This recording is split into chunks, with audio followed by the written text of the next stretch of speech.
It is a new month, so I'm gonna be doing my July reading vlog. Hopefully this time I will get the books on my TBR read. We have The Woven Kingdom, which was on the June TBR, but I'm still in the middle of reading it. I'm about 30% in. It's interesting while I'm reading it, but I am not wanting to pick it back up when I put it down. I'm gonna keep reading it, see how it goes. Then I'm going to read Problematic Summer Romance, Boyfriend Material, Fate of the Sun King. I will read that. Boyfriend Material. And then I got Fate of the Sun Queen, which is the third book in the Trial of the Sun Queen. I'm really liking this series. I'm first going to be reading This Woven Kingdom because I did start it in my last reading vlog. So I'm going to be continuing that now. So I finished This Woven Kingdom. And if you watched my June reading vlog, I was supposed to read it last month. And I was having trouble wanting to keep picking it up. Like, I was enjoying it while I was reading it, but I wasn't finding myself like, oh, I want to read that again, you know? Like, I would stop and then I'd be like, okay, I'm fine to never read that again. This follows Alexia. I don't know how to say her name, but she is a servant and she also is like a dressmaker. She kind of is trying to be like under the radar because she's a long lost heir of an ancient Jin kingdom, I think is how you say it. Again, a lot of the pronunciations of these words I'm like, huh? And she kind of like flies under the radar until one day she accidentally becomes noticed by Cameron. Maybe that's how you say it. He is the crown prince and his first like impression of her is that he thinks she's a spy and brings it up to the king, which begins to start some problems. I've heard very like polarizing views on this series. Like, people either love it or they hate it. I feel kind of neutral about it. I liked it.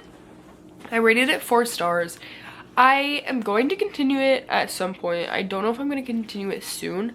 I don't have the other books yet. I'll either get them from the library or find them somewhere used and then read them then. And then I started Problematic Summer Romance by Allie Hazelwood. I'm only 2 chapters in. I know that it's an age gap romance and that it's her brother's best friend. This could go either very well or very bad in my eyes.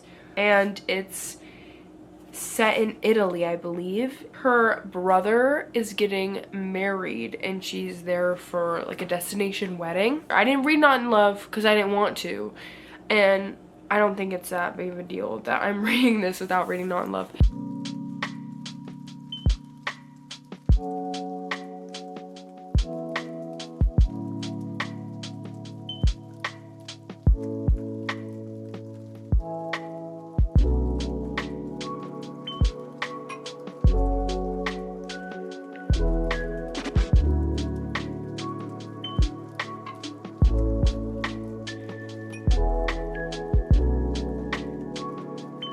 I have a few reading updates. So I was reading, which this wasn't my TBR this month, but I just got this. I was like, you know what, this sounds really good and I'm gonna take a chance on it. And I'm very glad that I did because this was a 5-star read for me. Yeah. Cozy fantasy. It follows Nessa, who is a librarian that is trying to go back to the library she went to as a child and kind of restore it because after a wild magic storm came through their town, it kind of got destroyed, and instead of trying to fix it, everyone vacated and hoped that the library would fix itself because these libraries are magic and they're blessed by the story gods each year. But this library stopped getting blessings because it wasn't fixing itself, so then it didn't have any more magic to do that. So she takes it upon herself to get approval from the kind of board of libraries so that she can go and fix it herself. I loved it.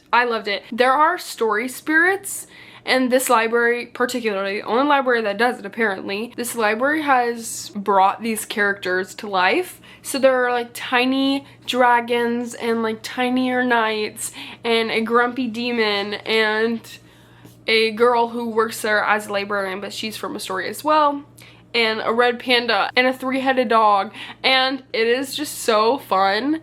and cozy and cute, and I loved it, and it was funny, and it was just so good. It was like found family, very whimsical. The writing was so easy to get into, and like right from the beginning I was like, yeah, I love this. Like I could not put it down.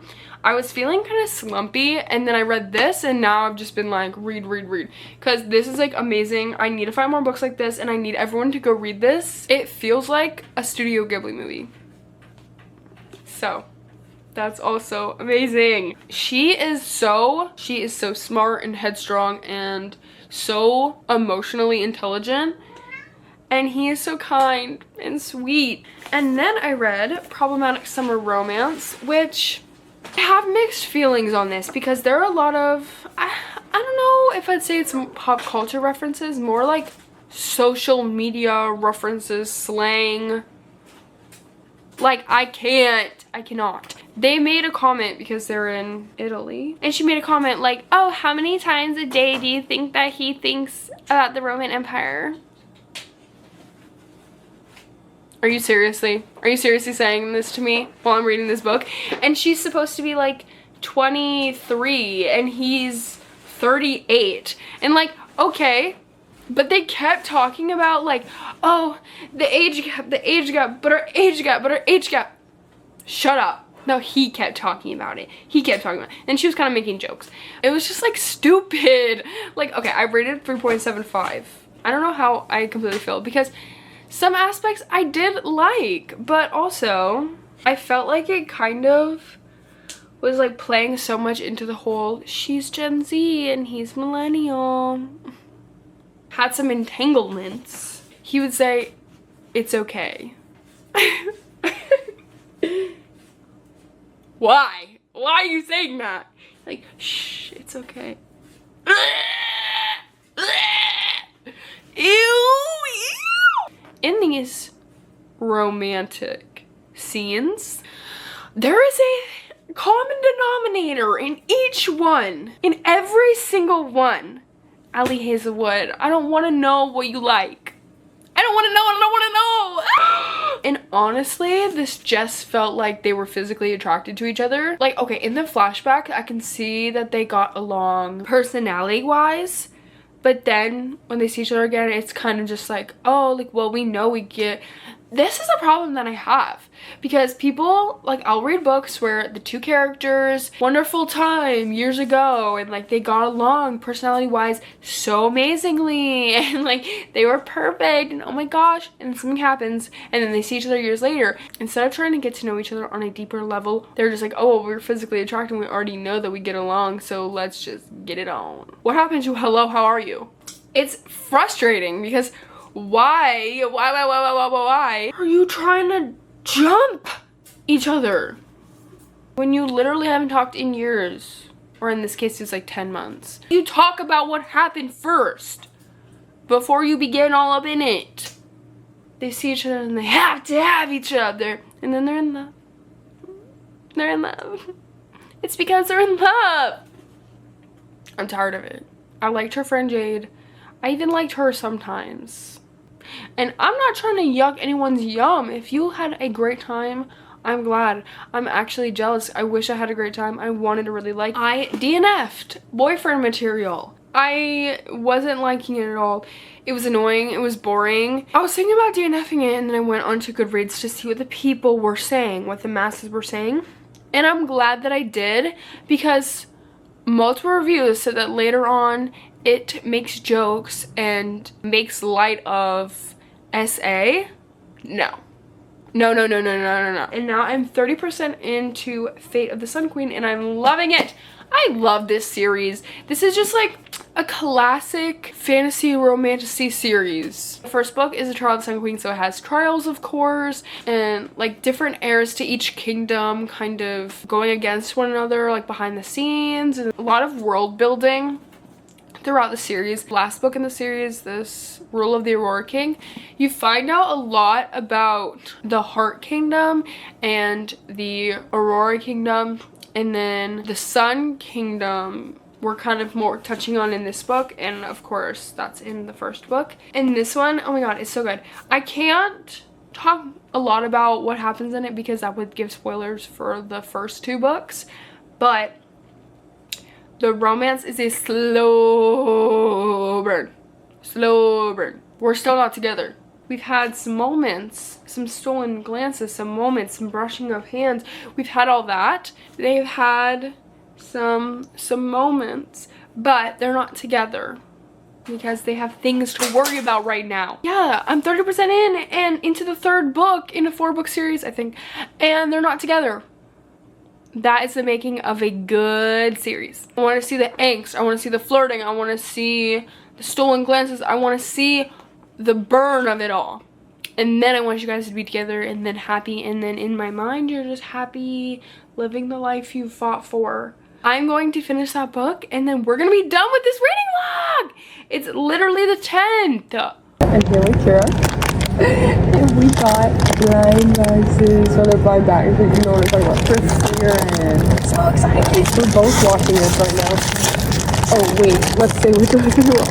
These are the options. We both want Viren and Fern. Actually. Yeah, either or I'd be okay with. But like feeling it, I think mine has horns, so I think I got dropped. Or Ison, because you know the horns, maybe I got Ison too. So it could be either. Wait, don't take it out yet. I can't get my photo. Okay, ready? 1, 2, 3. Oh my god, I was right. I got Ison. I'm actually so sick. My queen! Yay! Oh my god, I don't know what hair. Oh my gosh, this is Bro, didn't I literally say I got Ison? You like him? I like Ison. He's fine. I like him. He's funny. He's chill. He's chill. Hey guys, so I got some book mail. This is a book that I got for a video, Half a Soul. So I'll be reading this soon. And then, exciting, I got the cloth-bound classic version of the Iliad. Have I read the Iliad? No, but I really want to, and now I need to, now that I have a copy of it. I read the Odyssey, but I've never read the Iliad, which is crazy. I love the cloth-bound classics. I just love them. Hey guys, so I finished Fate of the Sun King. Literally so good. I love this series. I pre-ordered this, the undercutting of Rosie and Adam, and this is Act First, Think Never, and it is signed by the author. There's the bookmark with all the books, and this is True Love Never Dies. And then this is the other side. A national park sticker. So excited. I'm gonna read this very soon. I would really recommend picking this series up. Dueling Kingdoms. It's just really good. I feel like it does have a lot of the popular romantasy tropes, but aside from some of the other ones I've read recently, I really like this one. A lot of the ones I've read, I feel like they're kind of like overhyped, or it's just like been there, done that, and I'm bored. Like there's nothing to set it apart. I love the characters actually. And the main 2 characters are so good. I love lore. I love the story. There's always a cliffhanger. I swear there's always a cliffhanger. Always makes me want to come back for more. I love the romance. The slow burn, finally. We get somewhere in this one. We get somewhere. 3 books in and we're getting somewhere. And, oh, I love it. It's just so good. I'm excited to read the last book, but it's also so very long and I'm kind of intimidated. I did it. I finally completed a monthly TBR. Wow. Never thought this day would come, actually. I read all the books except one I DNF, but I'd still say that's completed because I checked that book off my TBR because goodbye forever. Don't let the door hit you on the way out. I'm going to be trying to do these every month, so if you like this video, make sure to like and subscribe and find me on other socials. Thank you so much for watching.